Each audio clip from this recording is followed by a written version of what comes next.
Hello everyone. Welcome to For Nurses Preparation YouTube channel. I am Neeraj Kumar क्याथल. आज की इस class में हम अपकमिंग नर्सिंग रिक्रूटमेंट एग्जाम्स के लिए कुछ इम्पोर्टेंट पॉइंट्स को रिवाइज करने वाले हैं. Let's begin.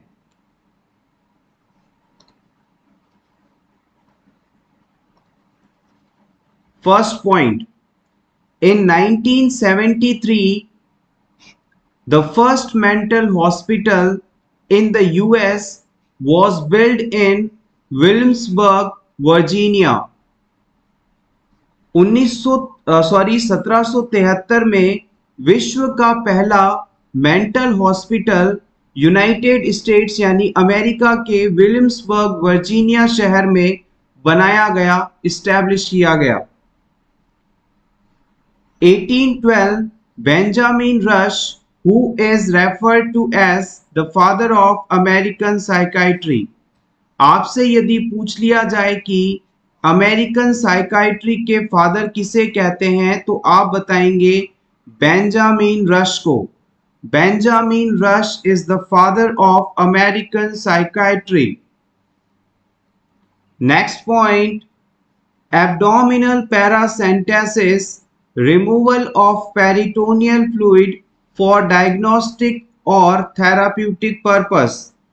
अगर किसी क्लाइंट की पेरिटोनियल कैविटी में एबनॉर्मल फ्लूइड एक्यूमुलेट हो जाए तो इस फ्लूइड को बाहर निकालने के लिए एब्डोमिनल पैरासेंटेसिस प्रोसीजर इस्तेमाल किया जाता है. इस प्रोसीजर में अम्बिलिकस और सिम्फाइसिस प्यूबिस के बीच निडल को इंसर्ट करके एबनॉर्मल फ्लूइड रिमूव किया जाता है. इस प्रोसेस से पहले हम क्लाइंट को ब्लैडर एम्प्टी करने के लिए कहते हैं और प्रोसीजर के दौरान क्लाइंट को सेमी फॉर्मुलस पोजीशन दी जाती है. Abnormal collection of fluid into the peritoneal cavity is known as ascites and it is due to the deficiency of albumin protein. Albumin is a most abundant type of protein that found into the plasma. Next, most nosebleeds occurs in anterior part of the nose, Castle-Black's plexus और Little's area. अगर आपसे पूछा जाए कि nose bleed का होना मुख्य रूप से नोज के किस पार्ट से रिलेटेड है तो आप कहेंगे कि anterior part of nose. Anterior part कह दीजिए या इसे आप कह सकते हैं कैसल बैक्स प्लेक्सिस या लिटिल्स एरिया. अगर हमारी नोज के कैसल ब्लैक्स प्लेक्सिस या लिटिल्स एरिया में इंजरी हो जाए तो वहां से ज्यादातर ब्लीडिंग होती है. नोज ब्लीड को आप एपिस्टैक्सिस के नाम से भी जानते हैं. Next point. The temperature was obtained by inserting a thermometer into the anal canal to a depth of at least 3.8 centimeters and holding in place for 3 to 5 minutes. अगर किसी क्लाइंट में आपको रेक्टम एरिया से temperature लेना है तो इसके लिए आपको थर्मामीटर कम से कम 3.8 सेंटीमीटर तक इंसर्ट करना पड़ेगा और इस जगह पर इसे 3 से 5 मिनट्स तक होल्ड करके रखना होगा for the exact reading. Next point, a rectal temperature is more accurate than either oral or axillary temperature. जब भी आप किसी क्लाइंट के अंदर रेक्टल टेम्परेचर लेते हैं तो इस दौरान आप बॉडी का कोर टेम्परेचर नोट कर रहे होते हैं. बॉडी का अंदर का जो टेम्परेचर है, कोर जो टेम्परेचर है वो रेक्टल रूट से नोट किया जाता है और इसी वजह से रेक्टल टेम्परेचर को हम ओरल और एक्सिलरी टेम्परेचर के मुकाबले ज्यादा एक्यूरेट मानते हैं.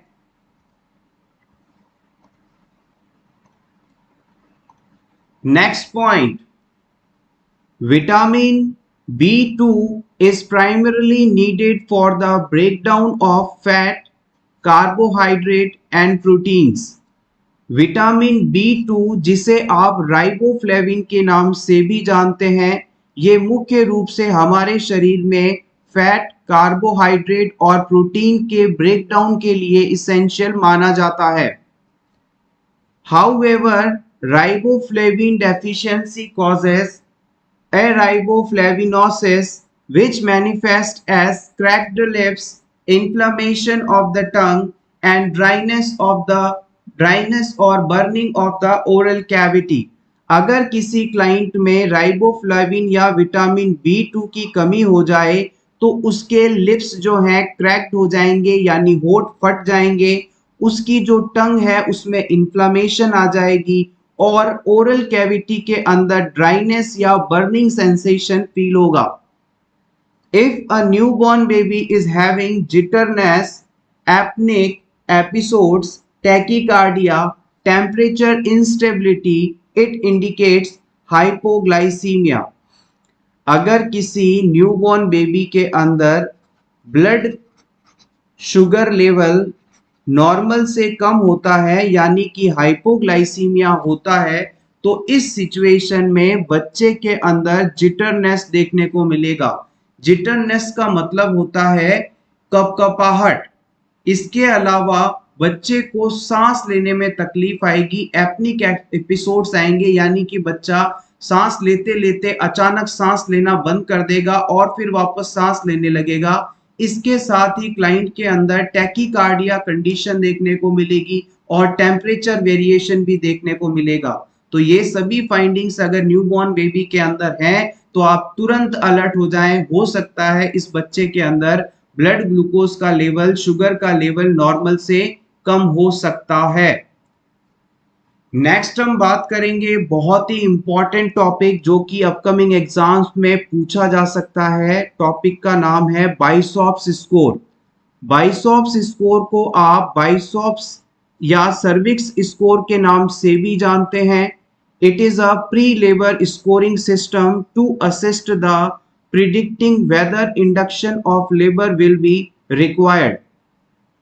किसी भी प्रेग्नेंट वुमेन में बाइसॉप स्कोर का कैलकुलेशन करके हम ये पता लगा सकते हैं कि क्या इस वुमेन के अंदर लेबर अपने आप शुरू हो जाएगा या फिर इसे इंडक्ट करवाने की आवश्यकता रहेगी, लेबर को शुरू कराने की आवश्यकता रहेगी.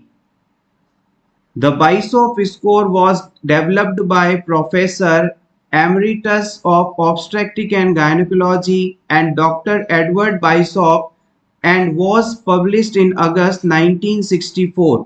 बाइसॉप स्कोर प्रोफेसर एमिरेटस के द्वारा और एडवर्ड बाइसेप्स के द्वारा डेवलप किया गया था अगस्त 1964 के अंदर. The total score is calculated by assessing the following 5 components on manual vaginal examination by the trained professional. जब भी हम किसी क्लाइंट के अंदर बाइसॉप्स स्कोर का असेसमेंट करते हैं तो उस दौरान ये सभी पैरामीटर्स असेस किए जाते हैं. सबसे पहला पैरामीटर है सर्वाइकल डायलेशन इन सेंटीमीटर. वुमेन का सर्विक्स कितने सेंटीमीटर डायलेट है, इस चीज का असेसमेंट किया जाता है. सेकंड, फिर हम बात करते हैं कि सर्वाइकल इफेसमेंट कितने % हो चुका है. थर्ड, हम बात करते हैं कि सर्वाइकल कंसिस्टेंसी कैसी है और फिर लास्ट में हम ये बात पता करते हैं कि सर्वाइकल पोजीशन कैसी है. ये सभी पैरामीटर्स बाइसॉप स्कोर के निर्धारण हेतु आवश्यक हैं. नेक्स्ट पॉइंट,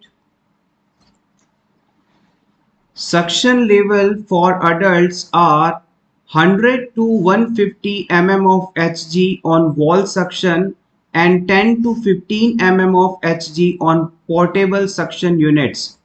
अगर किसी अडल्ट के अंदर सक्शन का लेवल कितना रहना चाहिए ये आपसे पूछ लिया जाए तो आप बताएंगे कि अगर आप सक्शन वॉल सक्शन के थ्रू कर रहे हैं तो 100 से 150 mm ऑफ Hg और अगर आप पोर्टेबल सक्शन यूनिट का इस्तेमाल कर रहे हैं तो वहां पर 10 to 15 mm of Hg suction pressure होना चाहिए। Next point, 1952 chlorpromazine first antipsychotic drug was introduced।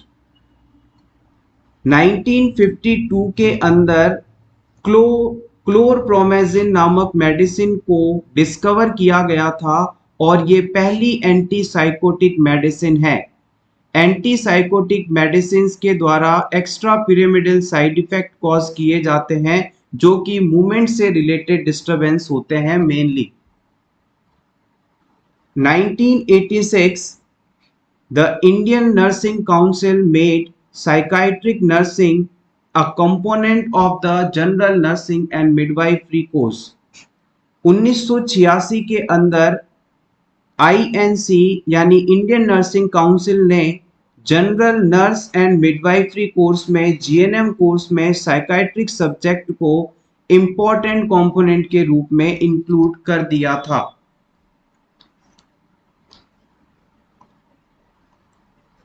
Next point, freshly prepared ORS should not be used after 24 hours। अगर आपने ओरल रिहाइड्रेशन सॉल्यूशन तैयार कर दिया जिसे कि आप 1 लीटर पानी में घोलकर तैयार करते हैं तो आप इसे 24 घंटे के अंदर अंदर खत्म करेंगे। अगर मान लीजिए इस तैयार किए गए ORS को आप 24 घंटे में इस्तेमाल नहीं कर पाए तो फिर आप इसे 24 घंटे बाद यूज नहीं करेंगे, इसे डिस्कार्ड कर देना बेहतर है क्योंकि इस समय के बाद यहां पर बैक्टीरियल ग्रोथ देखी जा सकती है। Next point, delirium is a serious disturbance in mental abilities that result in confused thinking and reduced awareness of the environment. अगर आपसे पूछ लिया जाए कि डेलीरियम क्या है तो आप बताएंगे सिंपली कि डेलीरियम के अंदर पर्सन हमेशा कंफ्यूजन में रहता है, कंफ्यूज रहता है और उसे अपने आसपास के एनवायरनमेंट की कोई खबर नहीं होती। This is called the delirium condition. Next, the use of nasal cannula is common for the patient with chronic obstructive pulmonary disease। जब भी हम किसी COPD के पेशेंट को ऑक्सीजन देना चाहते हैं तो ये जनरली 2 लीटर पर मिनट के आसपास की रेट से देनी होती है, इससे ज़्यादा नहीं। और इसके लिए जो सबसे फेवरेबल डिवाइस है वो नेजल कैन्यूला को माना जाता है। Next, psychosexual theory of development is given by Freud। Psychosexual theory, ये पॉइंट बहुत ही इंपॉर्टेंट है, आप इसे डबल स्टार मार्क कर लीजिएगा। साइकोसेक्सुअल डेवलपमेंट थ्योरी जो थी सिगमंड फ्रेड के द्वारा दी गई थी और इस क्वेश्चन को प्रीवियस एग्जाम में कई बार पूछा गया है। Psychosexual theory given by Freud. Next point, all blood product taken from the blood bank must be hanged within 30 minutes and administered within 4 hours due to risk of bacterial proliferation in the blood component at room temperature। अगर आपने किसी client में blood transfusion करने के लिए lab से मंगवा लिया है तो लैब से इस ब्लड को रिसीव करने के बाद 30 मिनट के अंदर अंदर इसे आप क्लाइंट में ट्रांसफ्यूज करना शुरू कर देंगे। और ब्लड को जब भी आप लैब से मंगवाएं तो इसके टेम्परेचर को नॉर्मल करने के लिए ब्लड वार्मर डिवाइस का इस्तेमाल किया जाता है। इस ब्लड ट्रांसफ्यूजन में 3 से 4 घंटे तक का समय लगना चाहिए, इससे ज़्यादा नहीं। अगर आपने किसी क्लाइंट में 4 घंटे से ज़्यादा समय ले लिया ब्लड प्रोडक्ट को ट्रांसफ्यूज करने में तो इस 4 घंटे के बाद इस ब्लड के अंदर बैक्टीरिया की ग्रोथ होने लग जाएगी और क्लाइंट में सेप्टिसीमिया जैसे लाइफ थ्रेटनिंग इन्फेक्शंस कॉम्प्लिकेशन देखने को मिल सकते हैं।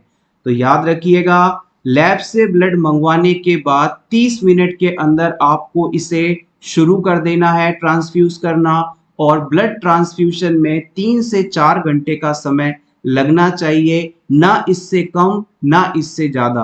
अगर आपने ब्लड को रैपिडली इन्फ्यूज किया तो हो सकता है क्लाइंट को हाइपोथर्मिया हो जाए, हो सकता है फ्लूइड ओवरलोड हो जाए, तो हमें 3 घंटे से 4 घंटे के समय के बीच ही इसे इन्फ्यूज करना है। Next point, unequal pupil size is decreases in level of consciousness may be seen in increased intracranial pressure। अगर किसी क्लाइंट का नॉर्मल इंट्राक्रेनियल प्रेशर आईसीपी यदि आपसे पूछा जाए तो आप बताएंगे ये 5 से 15 mm ऑफ एचजी होता है। किसी भी क्लाइंट के हेड एरिया में प्रेशर 5 से 15 mm ऑफ एचजी होता है। अगर इससे ज़्यादा प्रेशर बढ़े तो इस सिचुएशन के अंदर अनइक्वल प्यूपिल साइज देखने को मिलेगा, यानी क्लाइंट की एक आंख की पुतली तो छोटी और दूसरी आंख की पुतली बड़ी नजर आ सकती है।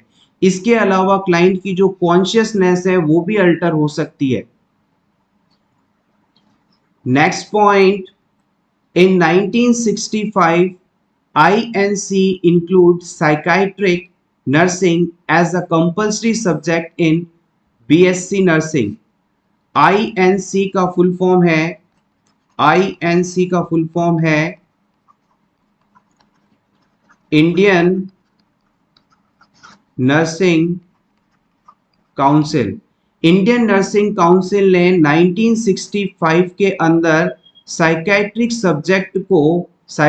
नर्सिंग सब्जेक्ट को बीएससी नर्सिंग के अंदर एक कंपल्सरी सब्जेक्ट के रूप में ऐड कर दिया था। ये सभी पॉइंट्स बहुत ही इंपॉर्टेंट हैं, प्रीवियस एग्जाम में पूछे गए हैं। Next, in 1975 the psychiatric nursing MSc nursing course was started in Rajkumari Amrita Kaur College of Nursing, new Delhi. आप प्रेजेंट में RAK कॉलेज के बारे में सुनते होंगे, इसके एंट्रेंस एग्जाम्स भी होते रहते हैं। RAK कॉलेज ऑफ नर्सिंग का पूरा नाम है राजकुमारी Amrita Kaur college of nursing. ये न्यू दिल्ली के अंदर सिचुएटेड है। इस राजकुमारी अमृता कौर कॉलेज में 1975 के अंदर MSc नर्सिंग के अंदर साइकाइट्रिक सब्जेक्ट में MSc नर्सिंग कोर्स को शुरू किया गया था 1975 में, 1975 में। Next point, in 1873 Linda Richard, the first American psychiatric nurse, graduate from New England Hospital। देखिएगा, प्रीवियस एग्जाम में इस क्वेश्चन को कई बार पूछा गया है कि फर्स्ट अमेरिकन साइकाइट्रिक नर्स कौन थी, तो आप बताएंगे लिंडा रिचर्ड। अपकमिंग एग्जाम्स में आपसे ये पूछा जा सकता है कि लिंडा रिचर्ड ने किस ईयर में और किस हॉस्पिटल से साइकाइट्रिक नर्स ग्रेजुएशन प्राप्त की, तो आप बताएंगे लिंडा रिचर्ड ने 1873 के अंदर 1873 के अंदर न्यू इंग्लैंड हॉस्पिटल से अपनी ग्रेजुएशन कंप्लीट की थी। Next point, pharmacodynamics is the study of mechanism of action of drug and their pharmacological effect on human body. दो शब्द होते हैं, एक होता है फार्माकोकाइनेटिक्स जिसे हम आगे डिस्कस करेंगे, और दूसरा शब्द है फार्माकोडायनेमिक। इन दोनों में क्या डिफरेंस है, ये चीज अक्सर एग्जाम में पूछी जाती है, तो याद रखिएगा फार्माकोडायनेमिक्स किसी भी मेडिसिन के मैकेनिज्म ऑफ एक्शन और इसके ह्यूमन बॉडी पर क्या प्रभाव है इसके बारे में स्टडी बताता है।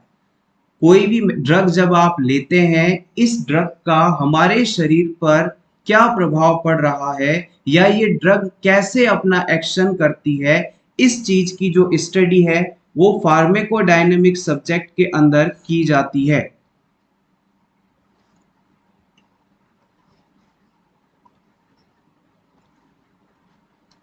Next point, thiamine also known as thiamine vitamin B1। यहां पर थोड़ा टाइपिंग एरर है। थायमीन जो है उसे आप विटामिन B1 के नाम से भी जानते हैं। Beriberi is a disease caused by vitamin B1 deficiency. और अगर किसी व्यक्ति के अंदर इस विटामिन B1 या थायमीन की कमी हो जाए तो इससे बेरीबेरी नामक रोग हो सकता है। Next point, Parkinson's patients receive levodopa and it improves muscle rigidity.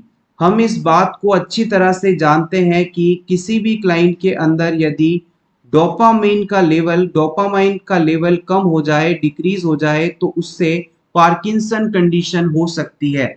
Parkinson के पेशेंट्स को हम डोपामाइन लेवोडोपा की फॉर्म में देते हैं, लेवोडोपा ड्रग के रूप में देते हैं, और इस लेवोडोपा को लेने से क्लाइंट के सिम्टम्स यानी कि मसल रिजिडिटी में इंप्रूवमेंट देखने को मिलता है।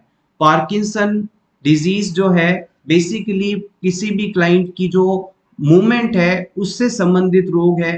पार्किंसन डिजीज होने पर पेशेंट का चेहरा एक्सप्रेशन लेस होता है, यानी कि ना तो उसके चेहरे पर कोई खुशी का भाव है, ना ही दुख का, ना दर्द का, ना डर का। इसलिए इस कंडीशन को हम मास्क लाइक फेस के रूप में जानते हैं। जैसे कि चेहरे पर मुखौटा लगा ले, मास्क लगा ले, तो मास्क में किसी भी प्रकार के एक्सप्रेशन नहीं होते, भाव नहीं होते, तो वो एक ही तरह का रहता है। इस प्रकार से पार्किंसन डिजीज से सफरिंग पेशेंट का चेहरा देखने को मिलता है। और यहाँ पर पिल रोलिंग ट्रिमर्स भी देखने को मिलते हैं। पेशेंट छोटे छोटे कदमों से लड़खड़ाता हुआ चलता है। ये सभी इंपॉर्टेंट फाइंडिंग्स हैं जो कि आपको पार्किंसन के पेशेंट में देखने को मिलेंगी। Next point, activated charcoal is a universal antidote. अगर आपसे पूछ लिया जाए कि आपके पास हॉस्पिटल में कोई ऐसा पेशेंट आ गया जिसने पता नहीं कौन सा पॉइजन खाया है, आप नहीं जानते, तो इस सिचुएशन में आप क्या ट्रीटमेंट देंगे? तो आपका आंसर रहेगा, जब हमें पॉइजनस सब्सटेंस नहीं पता होता तो उस कंडीशन में यूनिवर्सल एंटीडोट यूज करते हैं, और यूनिवर्सल एंटीडोट के रूप में एक्टिवेटेड चारकोल का इस्तेमाल किया जाता है। इस चारकोल को एडमिनिस्टर करने के बाद स्टमक में जाकर ये जितना भी पॉइजन है उसे एब्जॉर्ब कर लेता है अपने अंदर, और स्टमक की जो लाइनिंग है या बॉडी के द्वारा इसके एब्जॉर्प्शन को रोक देता है, और फिर इससे क्लाइंट की पॉइजनिंग कंडीशन ट्रीट हो जाती है। तो याद रखिएगा, यूनिवर्सल एंटीडोट के रूप में एक्टिवेटेड चारकोल को जाना जाता है। नेक्स्ट पॉइंट, एंडोरफोनियम टेस्ट और Tensilon test is done to identify myasthenia gravis. अगर किसी क्लाइंट के अंदर माइस्थेनिया ग्रेविस कंडीशन को आइडेंटिफाई करना हो तो उसके लिए हम एंडोरफोनियम टेस्ट या टेंसिलॉन टेस्ट परफॉर्म करते हैं। प्रीवियस एग्जाम में इसके बारे में पूछा गया है। याद रखिएगा, अगर किसी क्लाइंट के अंदर एसिटाइल कोलिन नामक न्यूरोट्रांसमीटर की कमी हो जाए तो उसके अंदर जो मूवमेंट्स हैं वो प्रॉपरली नहीं हो पाएंगी, कोऑर्डिनेटेड नहीं हो पाएंगी, या बहुत ही स्लो होंगी। इस कंडीशन को ही हम माइस्थेनिया ग्रेविस के नाम से जानते हैं। बेसिकली एसिटाइल कोलिन दो न्यूरॉन्स के बीच में इंपल्स को ट्रांसमिट करवाने का काम करता है। जब इसकी कमी हो जाती है तो इंपल्स एक न्यूरॉन से आगे दूसरे न्यूरॉन तक पहुंचने में या तो समय लेता है या पहुंच ही नहीं पाता। यही कंडीशन माइस्थेनिया ग्रेविस कहलाती है।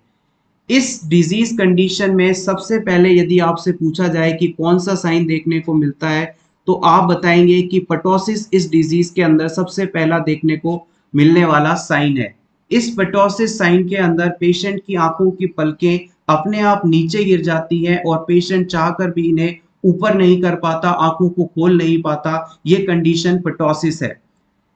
जब भी पेशेंट में इस माइस्थेनिया ग्रेविस कंडीशन को आइडेंटिफाई करना होता है तो एंड्रोफोरियम नामक की जो ड्रग है उसे क्लाइंट में एडमिनिस्टर करते हैं, और इस ड्रग को एडमिनिस्टर करने के बाद अगर क्लाइंट की जो मसल वीकनेस है वो ठीक हो जाए, क्लाइंट पहले से बेहतर फील करे, तो इसका मतलब है कि क्लाइंट के अंदर माइस्थेनिया ग्रेविस डिजीज है कंफर्म। और अगर क्लाइंट में इस मेडिसिन को एडमिनिस्टर करने के बाद सिम्टम्स और भी ज़्यादा सीवियर हो जाएं तो हम कह सकते हैं कि क्लाइंट को एसिटाइल कोलिन क्राइसिस कंडीशन है।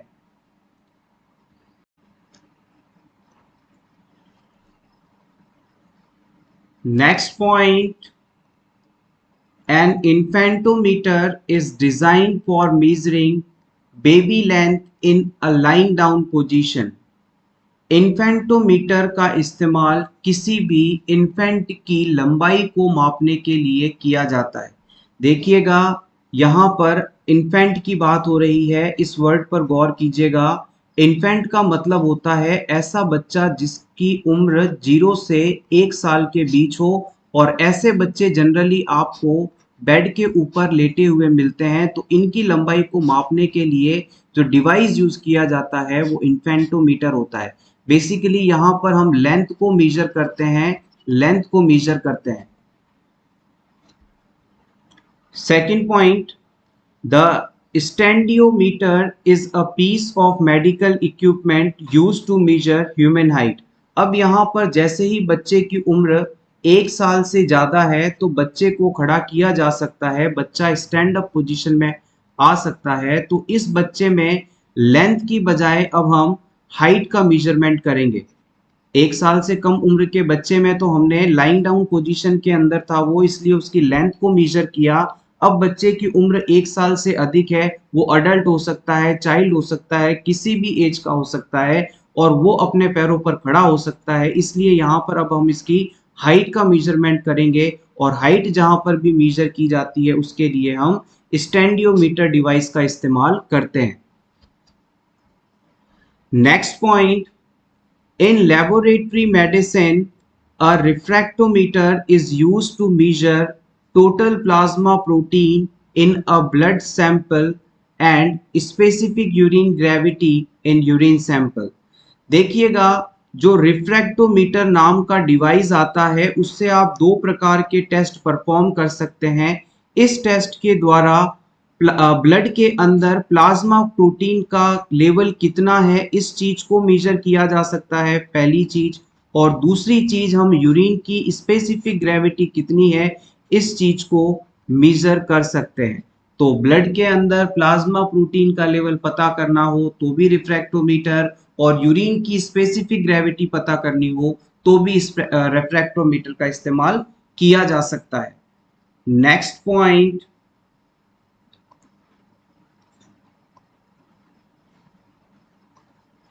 T-tube drainage is used after cholecystectomy. It removed 2 weeks later।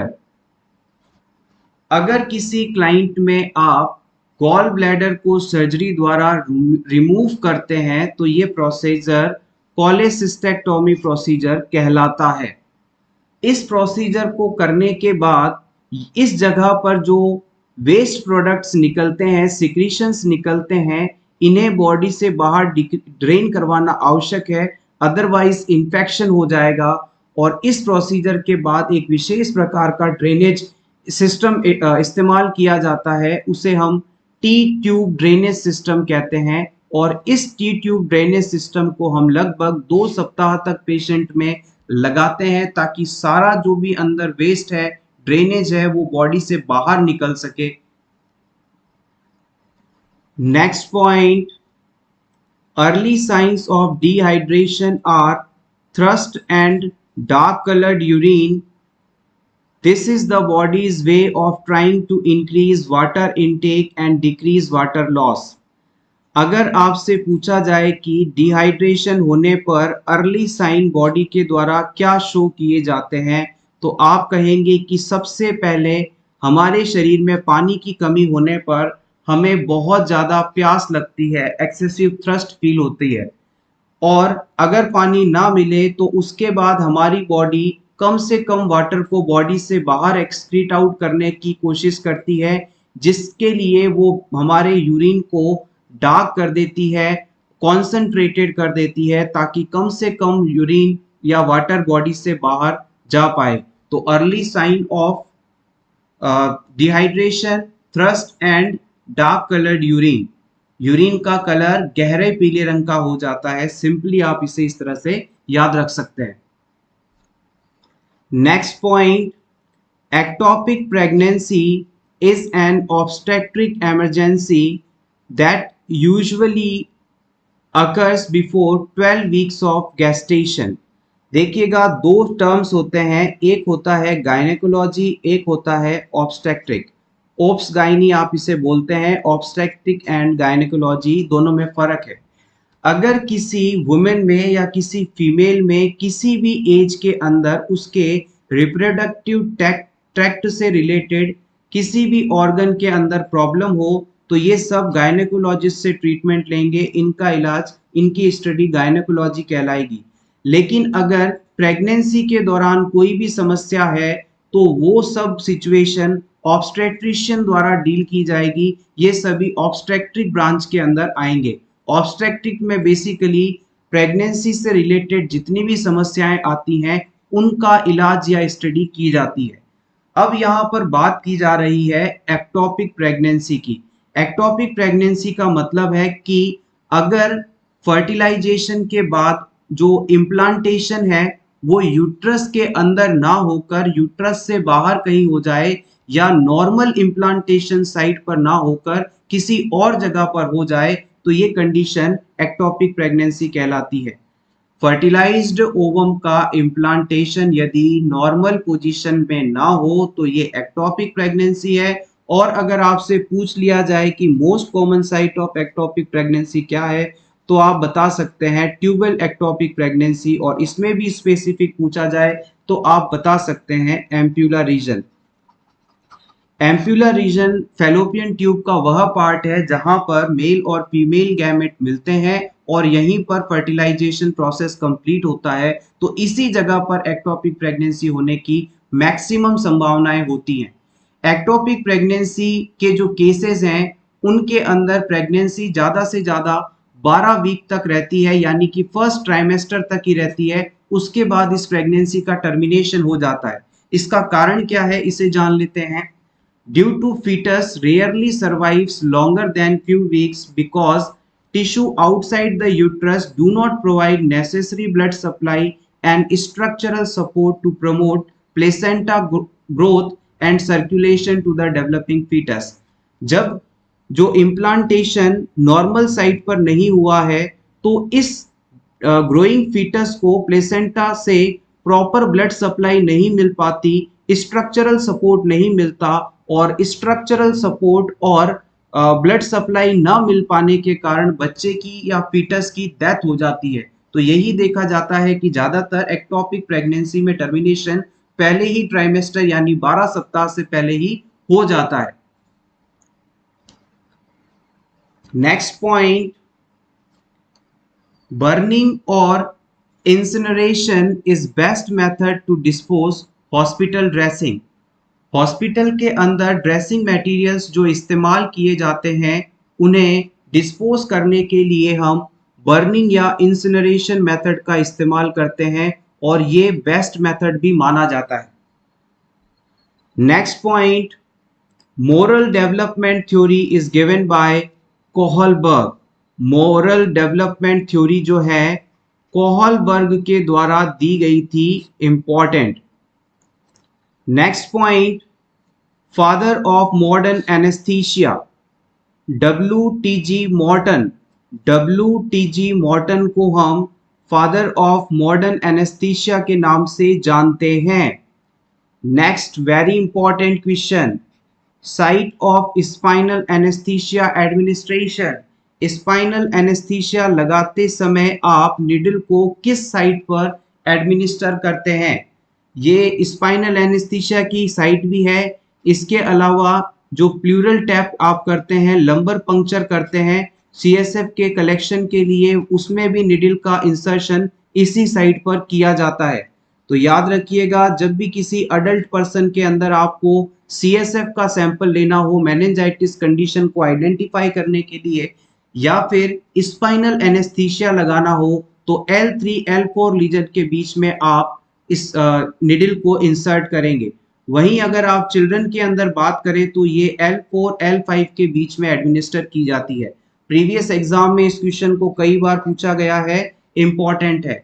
अगर आपको क्वेश्चन के अंदर ये मेंशन नहीं किया जाए कि स्पाइनल एनेस्थीसिया एडमिनिस्ट्रेशन की साइट किसके लिए बतानी है, अडल्ट या चाइल्ड, तो हमेशा इस केस के अंदर आप अडल्ट को ही मानकर आंसर करेंगे, L3 L4 को ही आंसर करेंगे। लेकिन अगर चिल्ड्रन के बारे में आपसे पूछा जाएगा तो वहां पर स्पेसिफिकली मेंशन किया जाएगा कि चाइल्ड के अंदर किस साइट पर निडल इंसर्ट की जाती है, तो आप बताएंगे L4 L5 के बीच में।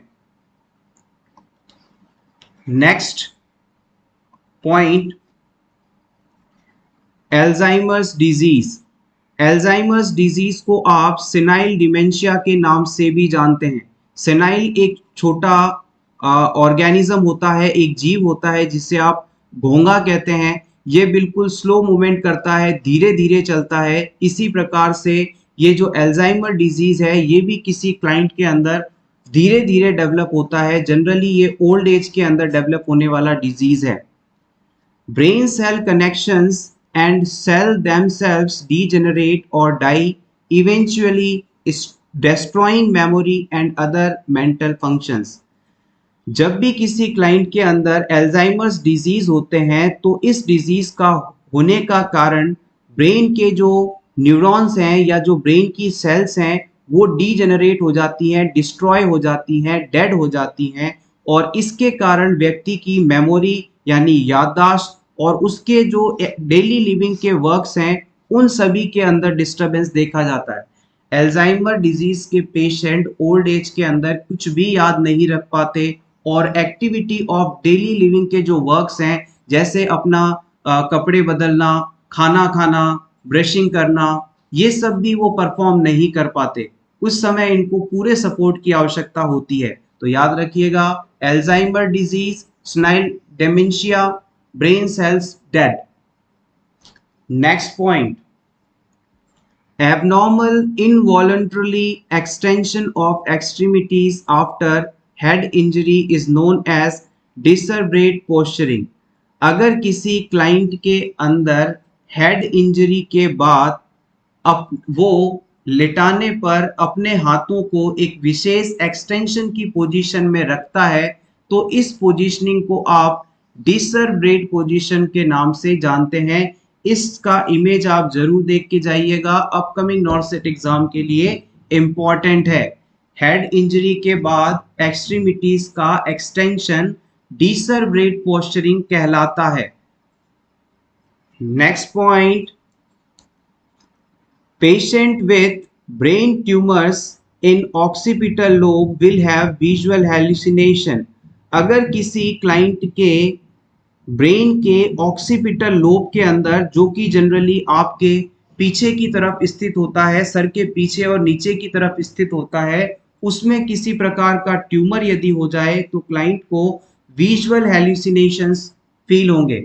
हेल्यूसिनेशन शब्द का मतलब होता है क्लाइंट को कुछ ऐसी चीजें दिखाई सुनाई देंगी, महसूस होंगी जो वास्तव में वहां है ही नहीं। तो हम कह सकते हैं बिना किसी एक्सटर्नल स्टिमुलाई के प्रेजेंस के पर्सन को कुछ परसेप्शन परसीव होना हेल्यूसिनेशन है। और ये हेल्यूसिनेशन विजुअल हो सकता है, सेंसरी हो, टच हो सकता, टच के लिए हो सकता है, ऑडिटरी हो सकता है। विजुअल हेल्यूसिनेशन के अंदर सिंपली कहें तो पर्सन को कुछ ऐसी चीजें दिखाई देंगी जो वास्तव में वहां है ही नहीं। पर्सन किसी ऐसे व्यक्ति को अपने पास अपने साथ देखेगा जो वास्तव में है ही नहीं, और इसका कारण है ऑक्सीपिटल लोब के अंदर ट्यूमर का होना या ऑक्सीपिटल लोब के अंदर किसी चोट का होना। ऑक्सीपिटल लोब ब्रेन का वह पार्ट है जहां पर विजुअल सेंटर मौजूद होता है, यानी कि हमारे जो देखने में हेल्प करता है वो सेंटर वहां पर मौजूद होता है। Next point, while doing lumbar puncture, if pressure is placed on jugular vein, it causes spinal fluid pressure to increase, known as increased Queckenstead sign। देखिएगा, आपने किसी पेशेंट को सी शेप पोजीशन में लिटा रखा है और अब आपने इसके अंदर L3 L4 साइड के अंदर निडल इंसर्ट की और CSF का कलेक्शन कर रहे हैं। इस दौरान यदि आप क्लाइंट की जुगलर वेन को प्रेस करते हैं, जुगलर वेन को दबाते हैं जो कि आपके नेक वाले एरिया में मौजूद है, तो जैसे ही आप इस पर दबाव डालेंगे तो स्पाइनल फ्लूइड या CSF जो निकल रहा था उसका प्रेशर बढ़ जाएगा और इसे ही हम क्विकनस्टेड साइन के नाम से जानते हैं। इसे ही हम क्विकनस्टेड साइन के नाम से जानते हैं। आप चाहें तो इसका स्क्रीनशॉट भी ले सकते हैं आपके रिवीजन के लिए। और प्रीवियस वीडियोस में जैसा कि आप सभी ने ये बताया था कि आपको स्लाइड्स को देखने में कुछ प्रॉब्लम आ रही है, स्लाइड का जो साइज है वो थोड़ा छोटा था, टेक्स्ट का साइज जो कुछ छोटा था उसे भी हमने करेक्ट कर दिया है। अब से अपकमिंग वीडियोस में आप अपने मोबाइल के अंदर किसी भी क्वालिटी के अंदर आप वीडियोस को यदि देखेंगे तो आपको देखने में प्रॉब्लम नहीं आएगी। Next point, in 1938 ECT developed। 1938 के अंदर इलेक्ट्रोकन्वल्सिव थेरेपी डेवलप की गई थी। इलेक्ट्रोकन्वल्सिव थेरेपी जिसमें हम पेशेंट के टेम्पोरल रीजन पर इलेक्ट्रोड को प्लेस करके हल्का सा करंट ब्रेन में डिलीवर करते हैं जिससे क्लाइंट के ब्रेन में सीजर्स प्रोड्यूस होते हैं और पेशेंट में मेंटल जो कंडीशंस होती हैं, साइकाइट्रिक जो कंडीशंस होती हैं वो ठीक हो जाती हैं। ईसीटी का उपयोग हम जनरली डिप्रेशन के पेशेंट में करते हैं। अगर कोई व्यक्ति सीवियरली डिप्रेस्ड है, बहुत ही ज्यादा डिप्रेशन में है, सुसाइड करने जैसी बातें कर रहा है, तो इसके ट्रीटमेंट के लिए ईसीटी का इस्तेमाल किया जा सकता है। Next point, father of modern psychology. Father of modern psychology Wilhelm Wundt को कहा जाता है। Wilhelm Wundt is a father of modern psychology. Next point, father of modern psychiatry. यहां पर गौर कीजिएगा, मॉडर्न साइकोलॉजी और मॉडर्न साइकाइट्रिक ये दोनों ही चीजों में फर्क है और मॉडर्न साइकाइट्रिक के फादर फिलिप पेनल को माना जाता है। Philippe Pinel is the father of modern psychiatry and Wilhelm Wundt is the father of modern psychology. Next point, persistent lack of vitamin C in your diet can lead to condition called scurvy। अगर आपकी diet में लगातार vitamin C की कमी हो, खट्टे फलों की यदि आप सेवन नहीं करते हैं, एस्कॉर्बिक एसिड की कमी हो जाती है, तो इससे जो डिजीज होगा उसे आप स्क्रैवी डिजीज के नाम से जानते हैं। Symptoms of scurvy includes easy bruising, easy bleeding and joint and muscle pain।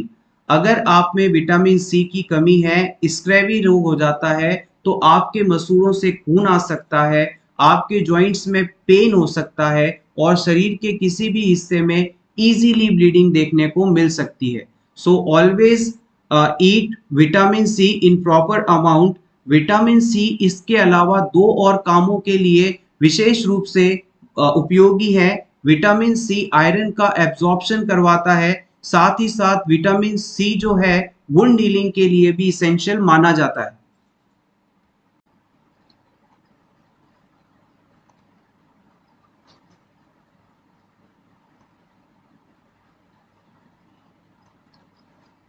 Next point, psychosocial development proposed by Erikson. Very important point. Theory of psychosocial development किसके द्वारा दी गई, ये क्वेश्चन कई बार पहले पूछा गया है, तो याद रखिएगा एरिक्सन ने साइकोसोशियल डेवलपमेंट थ्योरी प्रपोज की थी, दी थी। इससे पहले हमने पढ़ा था कि साइकोसेक्सुअल डेवलपमेंट थ्योरी किसने दी थी, तो वो दी थी सिगमंड फ्रेड के द्वारा। Next point, test done for heparin therapy is activated partial thromboplastin time APTT। Very important question. देखिएगा, अगर किसी क्लाइंट को आप हेपेरिन दे रहे हैं। हेपेरिन बेसिकली जो है एक एंटीकोगुलेंट सब्सटेंस है जिसे हम सबक्यूटेनियस रूट से एडमिनिस्टर करते हैं।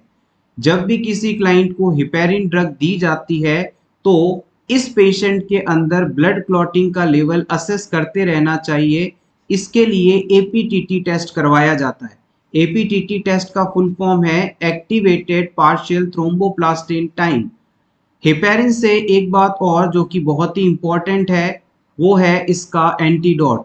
अगर किसी क्लाइंट में हेपेरिन की टॉक्सिसिटी हो जाए तो इसे ट्रीट करने के लिए हम प्रोटामीन सल्फेट का इस्तेमाल करते हैं और ये क्वेश्चन लगभग सभी नर्सिंग एग्जाम्स के अंदर लगातार पूछा जाता है। Very important. इसके साथ ही बात की जाए तो ओरल रूट से एडमिनिस्टर किए जाने वाले एंटीकोगुलेंट मेडिसिन की जिसे आप वॉरफेरिन के नाम से जानते हैं, इसे कई बार आप काउमिडिन के नाम से भी प्रोनाउंस करते हैं।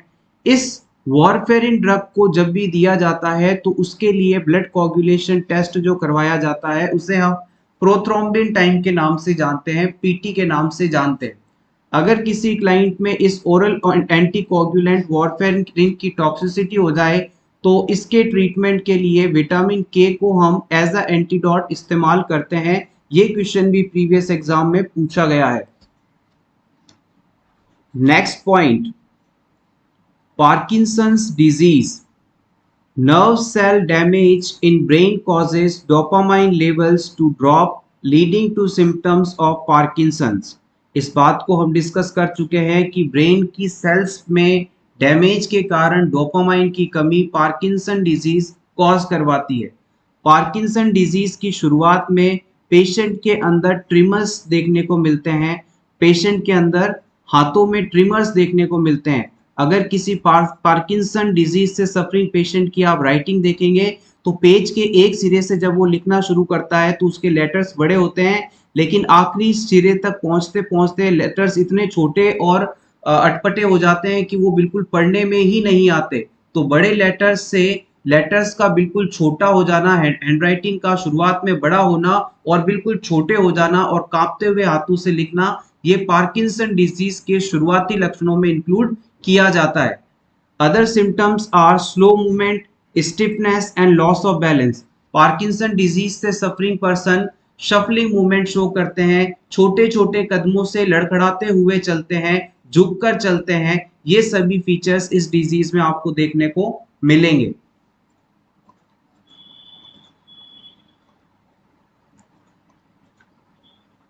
Next point, multiple sclerosis.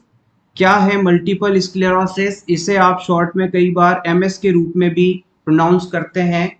A disease in which the immune system Yeats away the protective covering of the nerves. आपके जो न्यूरॉन्स होते हैं, जैसे मान लीजिए एक रफ डायग्राम ड्रॉ करते हैं। मान लीजिए ये आपका न्यूरॉन है। इस न्यूरॉन के जो ये एक्सॉन वाला पार्ट होता है, पीछे जो लंबी पूंछ जैसा पार्ट आपको दिखाई दे रहा है, इसे आप एक्सॉन कहते हैं। इस एक्सॉन के ऊपर एक प्रोटेक्टिव कवरिंग पाई जाती है, इसे माइलिन शीट कहा जाता है। लेकिन अगर किसी वजह से आपके खुद का ही शरीर का इम्यून सिस्टम इस न्यूरॉन की प्रोटेक्टिव लेवल को खा जाए, माइलिन शीट को खाकर खत्म कर दे, डैमेज कर दे, तो इस कंडीशन को, इस डिजीज को हम मल्टीपल स्क्लेरोसिस के नाम से जानते हैं। In multiple sclerosis resulting nerve damage disrupts communication between brain and body. जब आपके इम्यून सिस्टम द्वारा इस न्यूरॉन की प्रोटेक्टिव कवरिंग को ही डैमेज कर दिया गया तो नर्व्स को भी डैमेज कर दिया जाएगा। और अगर बॉडी के किसी विशेष हिस्से को कंट्रोल करने वाली नर्व्स डैमेज हो गई तो पर्सन अपने शरीर के उस भाग को प्रॉपरली मूव नहीं कर पाएगा, या यूं कहें कि ब्रेन से ना तो सिग्नल्स उस एरिया तक पहुंचेंगे, ना उस एरिया के सेंसेशन वाले सिग्नल्स ब्रेन तक पहुंचेंगे। तो कुल मिला के मूवमेंट जो है इट कोऑर्डिनेटेड या फुली स्टॉप हो जाएगी। Multiple sclerosis causes many different symptoms including vision loss, pain, fatigue, impaired coordination। ये सभी सिम्टम्स आपको मल्टीपल स्क्लेरोसिस कंडीशन होने पर देखने को मिलेंगे। नेक्स्ट हम बात करते हैं एग्जाम्पल्स ऑफ एब्जॉर्बेबल सूचर्स। बहुत ही इंपॉर्टेंट पॉइंट है ये, इसे आप जरूर नोट कर लीजिएगा या स्क्रीनशॉट ले लीजिएगा आपके रिवीजन के लिए।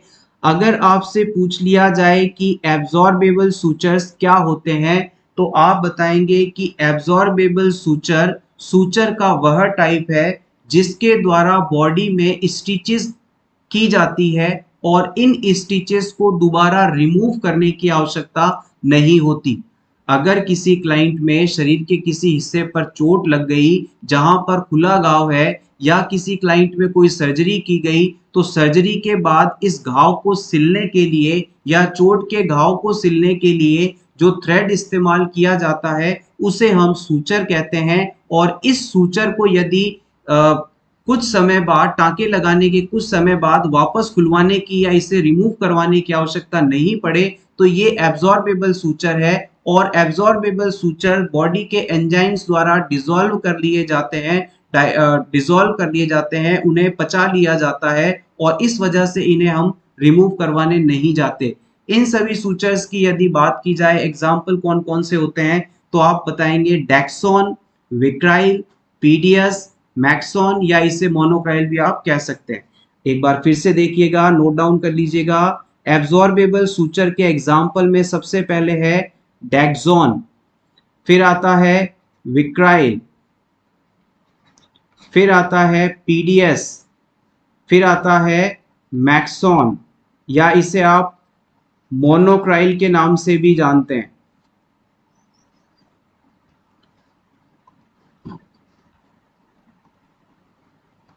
Next point, mercury is used in thermometer because it is very sensitive to little change in the temperature।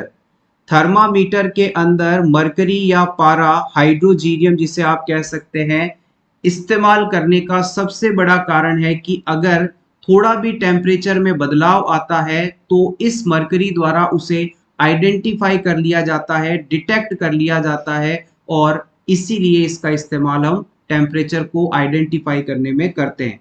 Slight changes in temperature में cause change in level of mercury in the thermometer. Next point, myasthenia gravis is a neuromuscular disorder that causes weakness in skeletal muscles, which are the muscles of your body uses for movement। Myasthenia gravis conditions के अंदर body muscles weak हो जाते हैं जिसके कारण person चल फिर नहीं पाता। It occurs when communication between nerve cells and muscles become impaired। Simply कहें तो अगर किसी क्लाइंट में न्यूरोमस्कुलर जंक्शन यानी कि नर्व्स और मसल्स के बीच इम्पल्स को ट्रांसमिशन करने वाले जंक्शन में किसी प्रकार की प्रॉब्लम आ जाए तो इसके कारण पर्सन मूवमेंट नहीं कर पाता और यही माइस्थेनिया ग्रेविस कहलाती है। This impairment prevents crucial muscle contraction from occurring, resulting in muscle weakness। इस चीज को हम डिस्कस कर चुके हैं। Let's move to the next point।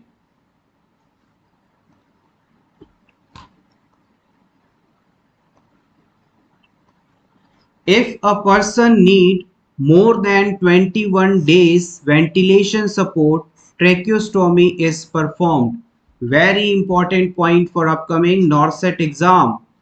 अगर किसी व्यक्ति में अचानक आपको वेंटिलेटर लगाना है, रेस्पिरेशन सपोर्ट देना है, तो हमारी पहली चॉइस होती है कि उसके अंदर हम ईटी ट्यूब लगाएं, उसे इंटीब्यूट करें या एंडोट्रेकियल ट्यूब लगाएं। लेकिन अगर आप ये देख लेते हैं कि क्लाइंट के अंदर जो रेस्पिरेशन का सपोर्ट है, वेंटिलेटर का सपोर्ट है, वो 21 दिन से ज़्यादा लगेगा, तो इस सिचुएशन में एंडोट्रेकियल ट्यूब की बजाय ट्रेकियोस्टोमी परफॉर्म करना बेहतर माना जाता है। ट्रेकियोस्टोमी के अंदर हम पेशेंट के गले में एक कट लगाकर यहाँ पर ट्रेकियोस्टोमी ट्यूब डाल देते हैं और इससे वेंटिलेटर को कनेक्ट करके लंबे समय तक क्लाइंट को रेस्पिरेशन प्रोवाइड किया जा सकता है, जबकि एंडोट्रेकियल ट्यूब के द्वारा हम 21 दिनों से कम समय के लिए पेशेंट को वेंटिलेटर सपोर्ट प्रोवाइड कर सकते हैं। मेल्स के अंदर यदि स्टैंडर्ड ईटी ट्यूब का साइज यदि आपसे पूछा जाएगा तो आप बताएंगे 8 साइज। इसके अलावा एंडोट्रेकियल ट्यूब के अंदर दो प्रकार की ट्यूब्स होती हैं, कफ ट्यूब और अनकफ्ड ट्यूब। कफ ट्यूब में जो कफ लगा होता है, बैलून लगा होता है, उसे इन्फ्लेट किया जाता है। और हमेशा याद रखिएगा, इस ईटी ट्यूब के कफ को इन्फ्लेट करने का पर्पस इसे अपनी जगह पर फिक्स करना नहीं होता। इस ईटी ट्यूब में लगे इस कफ का मेन पर्पस होता है कि ये गैस के लीकेज को रोकता है और जो सिक्रीशंस बन रहे हैं वो ट्रेकिया में ना एंटर हो जाएं, इस चीज को प्रिवेंट करता है। ये दो बड़े पर्पस हैं, इन्हें याद रखिएगा, पूछे जा सकते हैं ये। नेक्स्ट हम बात करते हैं फार्माकोकाइनेटिक्स की। includes the study of absorption, distribution, metabolism, excretion। हमने पहले डिस्कस किया था कि फार्माकोडायनेमिक्स क्या होती है। फार्माकोडायनेमिक्स वह ब्रांच ऑफ फार्माकोलॉजी है जिसमें ड्रग का हमारे शरीर पर क्या प्रभाव पड़ा, इसकी स्टडी की जाती है। लेकिन यदि आपसे पूछा जाए कि फार्माकोकाइनेटिक्स क्या है, तो हम कह सकते हैं कि फार्माकोकाइनेटिक्स वह प्रोसेस है जिसमें कैसे ड्रग हमारे शरीर में आई, कैसे उसे एब्जॉर्ब किया गया, कैसे डिस्ट्रीब्यूट किया गया, कैसे उसका मेटाबॉलिज्म हुआ और कैसे बॉडी ने इसे बाहर निकाला, एक्सक्रीट आउट किया। ये सभी प्रोसेस फार्माकोकाइनेटिक्स के अंदर आएंगे। एक बार फिर से देख लीजिएगा, फार्माकोडायनेमिक के अंदर ड्रग का शरीर पर क्या एक्शन हुआ, इस चीज को पढ़ा जाता है, जबकि फार्माकोकाइनेटिक्स में ड्रग की मूवमेंट को स्टडी की जाती है, ड्रग के एब्जॉर्प्शन, डिस्ट्रीब्यूशन, मेटाबॉलिज्म, एक्सक्रीशन को स्टडी किया जाता है। Next point, syphilis is a sexually transmitted infection caused by the type of bacteria known as Treponema pallidum। Very important question। syphilis disease Treponema pallidum नामक bacteria द्वारा होने वाला sexually transmitted infection है।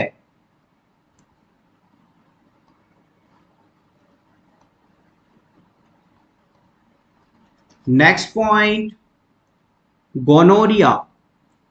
Gonorrhoea is a sexually transmitted infection caused by the bacteria Neisseria gonorrhoeae।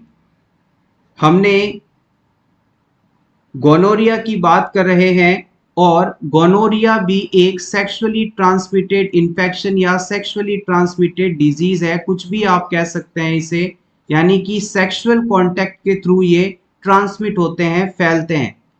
इस gonorrhoea disease का cause जो है निजेरिया गोनोरी को माना जाता है। ये भी प्रीवियस एग्जाम में काफी पूछा गया है।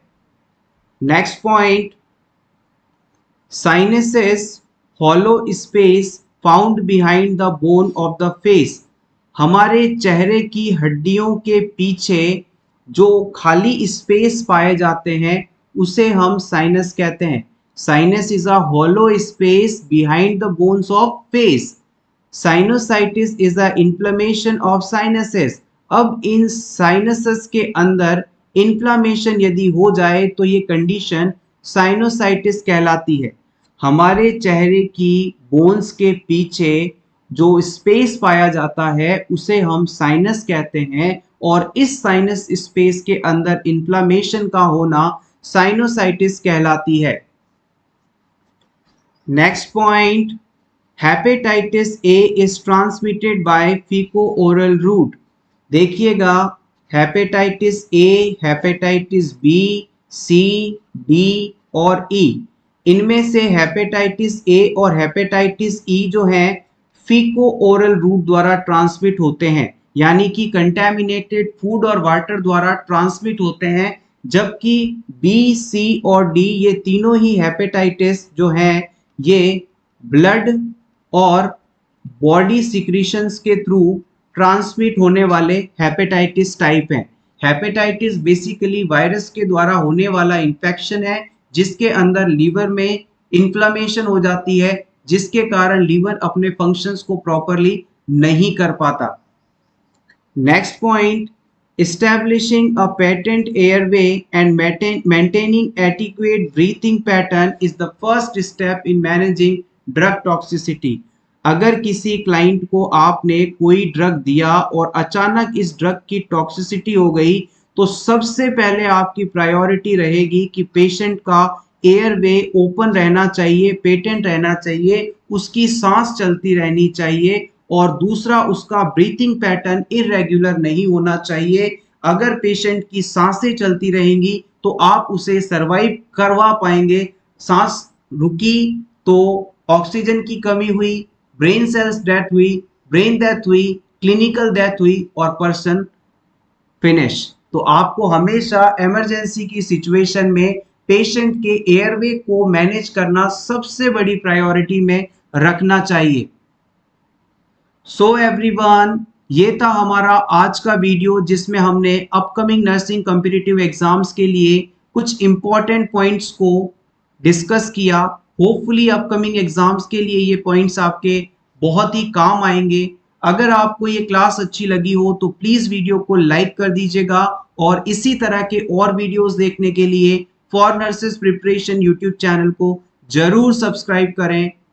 Thank you so much once again and best of luck.